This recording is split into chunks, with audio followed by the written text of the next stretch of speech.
আপনারা জানেন যে নভেম্বর মাসে একটা টাস্ক ফোর্স করে দেওয়া হয়েছিল এই সাগর রুনি হত্যাকাণ্ডের আবার নতুন করে ইনভেস্টিগেট করার জন্য।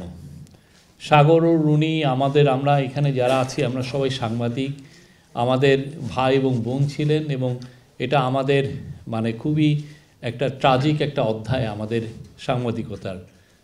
তো আমরা অনেকে আপনারা জানেন যে এটা নিয়ে আমরা সবাই আন্দোলনে ছিলাম, সবাই রাস্তায় ছিলাম। কেউ এখানে এমন কেউ নাই যে তার বিচার চেয়ে আমরা এখানে পথে দাঁড়িয়েছি। তো সাগর রুনির বিষয়ে আমরা বলতে পারি এটা নিয়ে রিওপেন করা হয়েছে।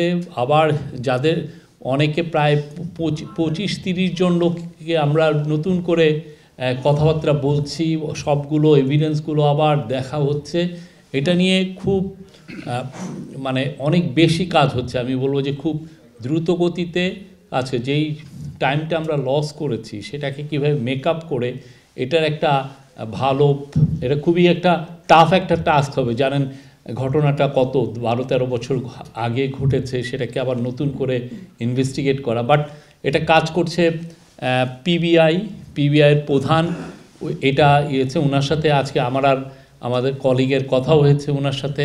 তো আমরা আশা করছি যে এটা নিয়ে ওনারা আরও দ্রুত আরও ভালো কিছু কাজ করতে পারবেন। পিবিআইয়ের একটা বড় জিনিস কি, পিবিআই আপনারা জানেন কিছুদিন আগে ওনারা ইভেন 30 বছর আগের মার্ডারেরও ক্লু ওনারা বের করে ফেলেছেন। এরকম একটা কিছু নিউজ তো আপনারা দেখেছেন। পিবিআইয়ের কিন্তু ওই সক্ষমতাটা আছে।